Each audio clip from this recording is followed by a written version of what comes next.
Haleellaan diroonii maddisaa hin beekamne manneen jireenyaa hooggantoota waraanaa Ameerikaa irratti raawwatame fashalaa'uu dhaga'ame. Ameerikaan ammoo haleellaan tun fashalaa'uu himteeti jirti. Haleellaan tun qaama kamiin akka raawwatamte bal'ina oduutti hin dhiyeessina.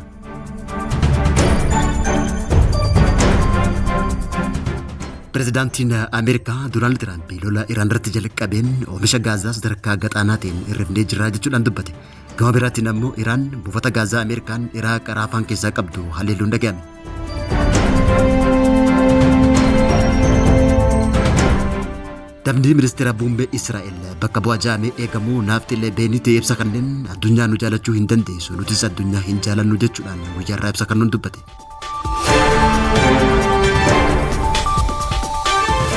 Daawwattootaa fi hordoftoota lammii miidiyaa nageenyi keenya bakka jirtan maratti sinaa dhaqqabu kanneen amma sirriitti himne hangafoota oduu lammii miidiyaati amma bal'ina oduu simbiraan geenya.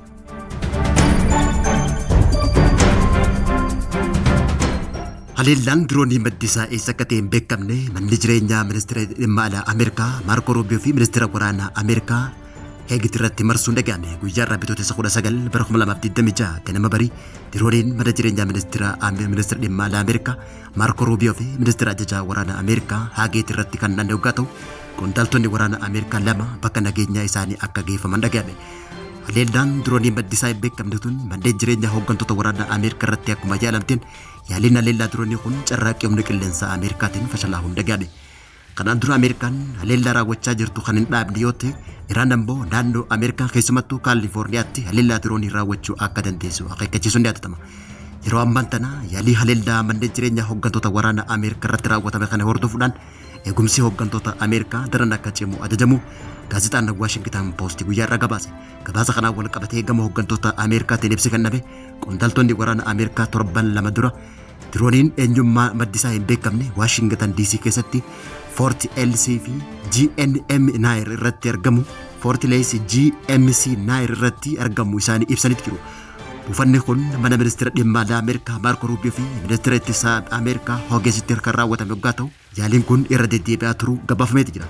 Yaaliin kun hatattamaan dhaabbachuu baannaan Ameerikaan immoo qaamota kana qorachuudhaan tarkaanfii barbaachisaa akka irratti fudhattu akeekkachiifte. Dirooniin kun eessaa akka dhufe qondaaltonni hanga ammaatti odoo hin beekin biyyattiin waraana waliin wal qabate of eeggannoo olaanaa akka gootuu fi yeroo ammaan tana Iraan wajjin lola jabaa keessa galuudhaan of eeggannoon taasifamuu akka qabu gabaasan. Manneen jireenyaa ministeerota lamaan buufata tokkorra kan jiran waggaa ta'u guyyoota 10 dabran keessatti haleellaan irra deddeebi'uudhaan irratti yaalamuun gabaasaalee miidiyaalee garaagaraa gabaasanitti jiru. Pireezidaantiin Ameerikaa Doonaald Tiraamp haleellaa irratti raawwatameen dandeettii gaazaa oomishuu Iraan sadarkaa gadaanaatti deebifnee jirra jechuudhaan ibse.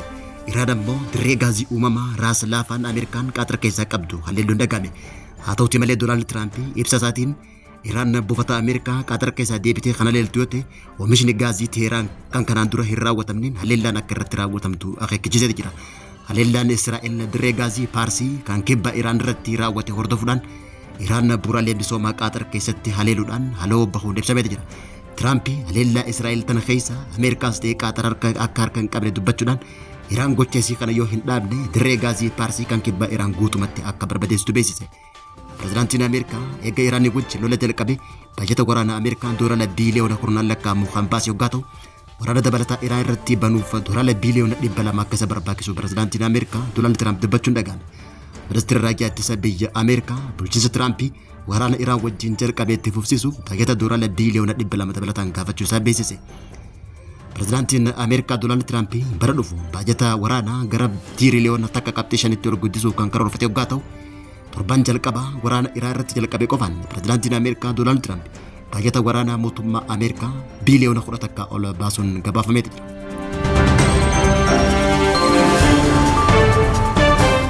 Damni ministeera muummee Israa'el bakka bojaamee eegamuu naafxilee beedete ibsa kanneen addunyaan nu jaalachuu hin dandeessu nutis addunyaa hin jaalannu jechuudhaan dubbate. Israa'elitti namni siyaasaa jabaan ministeera muummee Israa'el Benjaamin Netanyaahuu bakka bojaamee eegamu naafxilee beedete ibsa guyyaarraa kanneen waggoota 3,000 addunyaa akka nu fudhattuu fi nu jaalattu gochuuf yaalla ture. Garuu hin milkoonni addunyaa guutuun nu jibbiti. Kanaafuu furmaanni keenya addunyaan akka nu jibbitu gochuu qofaa jechuudhaan dubbate. Naafxilee beedete ibsa isaatiin hiriyoonni keenya akka nu jibban hiriyoonni keenya akka nu kabajan addunyaan haftee ammoo akka du'an gochuu qofaa jechuudhaan dubbate. Karaa kana qofa karaa Israa'el irraa eegamu eeyyen waraana addunyaa lammaffaa booda Israa'eloonni addunyaa guutuu keessattuu Ameerikaan karaa neetworkiisiitiin to'ataniiti jiru jechuudhaan dubbate. Ameerikaan addunyaa tanarraa namoota sodaataman ta'aniiti jiru.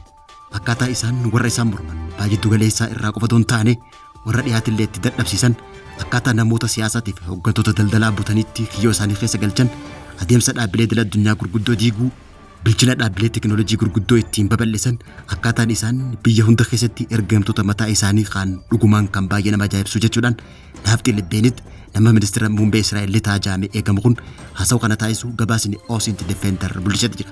Biyyoonni addunyaa Israa'el qofa doon taane Ameerikalleen ni jibbu kajee namni siyaasaa Israa'el kun namoota siyaasaa isii qofa doon taane loltoonni isiitii fi hooggantoonni waraana isii dantaa isii dhiisii gocha Israa'el qeequllee hin danda'anii jechuudhaan dubbate. Ibsa nama siyaasaa Israa'el kun lolli Ameerikaan baay'ee galeessaa keessatti geggeessite irra caalaan isaa Israa'eliin akka dirqisiifamte kan agarsiisu yoo ta'u qondaalli Israa'el kun itti dabaluudhaan kana booda Israa'el humna Ameerikaa qofa irratti hirkattuu akka hin taane barbaannaa jechuudhaan dubbate. Akkasumallee humna guddaa addunyaa taatee if jaaruu tan barbaaddu Israa'el kanaafis waraana kana Ameerikaa waliin jalqabuun akka filannoo jalqabaatti kan ilaalamu ta'uun ibsame. Israa'el yeroo ammaan tana mootummaa mataa isii guddicha baay'ee galeessatti ijaaruudha akka barbaaddu kan calaqqise hoggaa ta'u Israa'el akkuma lammiilee Filisxiin lafa isiirraa buqqaasuun babal'ifannaa lafaa itti fufte yeroo ammaan tana Libaanosii fi Iraan irratti yeroo wal fakkaatatti duula gaggeessaa jiraachuun mul'ate. Yeroo ammaan tana biyyi Israa'el masjida Al-Aqsaa irratti mana qulqullummaa Salamoon ijaaruu fi mootummaa Ibraahiif kenname dhugoomsuudhaaf lola Efraaxisii hanga laga Abbayyaatti Saudi Arabiyaa irraa hanga Masrii, Masrii irraa hanga Libaanos, Libaanos irraa hanga Sooriyaa, Sooriyaadhaa hanga Iraaq, Iraaqii ammoo hanga Joordaan weerartee qabachuuf karoora qabaachuu hasanjii nama qondaala Israa'el kun guyyaa irraa taasisee mul'isee jira. Pirezidaantiin bulchiinsa yeroo Tigraay Jeneraal Taaddasaa Warradaa dhaamsa dhaabin waraanni dhaloota itti aanutti akka hin babal'anneef of eeggannoo gochuu qabnaa jechuudhaan dubbate. Dhaloota ammaa kana keessatti qaamni Tigraay ta'ee amma dhuunfatamee jiru yoo deebi'uu baate dhaloonni itti aanu waraana gadhiisuu waan dholle jechuudhaan pirezidaantiin bulchiinsa yeroo Tigraay Jeneraal Taaddasaa Warradaa guyyaa kaleessaa ibsa baaseen dubbate. Pirezidaant Taaddasaa Warradaa kana kajee guyyaa kaleessaa Bitootessa 9 bara 2018 daawwannaa dirree qonnaa fi hojii kunuunsa biyyee godina Baatee irratti taasiseen hoggaa ta'u hojiileen barbaachisoon yeroo ammaa irratti xiyyeeffannoo hojjetamaa jiru keessaa tokko dandeettii dinagdee keenya guddisuu fi gargaarsa irraa walaba ta'uu kan ta'e jechuudhaan pirezidaantichi kan ibse hoggaa ta'u yeroo ammaa tana waraanni kaaba Itoophiyaatti babal'achaa jiru naannoo Tigraay adda tureedhaan keessatti hirmaachaa kan jirtu hoggaa ta'u dhaloonni itti aanu waraanaaf akka hin saaxilamneef namuu of eeggannaa gochuu qabnaa jechuudhaan pirezidaantii bulchiinsa yeroo Tigraay Jeneraal Taaddasaa Warradaa daawwannaa hojii misoomaa guyyaa kaleessaa Baatee Tigraay taasisee dubbate. Yeroo ammaa tana Tigraay qormaata baay'ee hamaa keessa akka jirtu dubbachuudhaan pirezidaantichi qormaata kana keessaa bahuuf if danda'uu qabna jechuudhaan dubbate. Dargaggoonni Tigraay yeroo ammaan tana waraana caalaa gama misoomaa deebuu akka qaban pirezidaantichi kan dubbate hoggaa ta'u kanaan dura pirezidaantii bulchiinsa yeroo Tigraay Jeneraal Taaddasaa Warradaa kabaja guyyaa yaadannoo waggaa 137ffaa Atsee Yohaannis irratti haasawaa taasiseen dhaloonni Tigraay of eeggannoo gochuu fi yeroo kamuu qophaa'uun barbaachisaadha jechuudhaan dubbachuun yaadatama.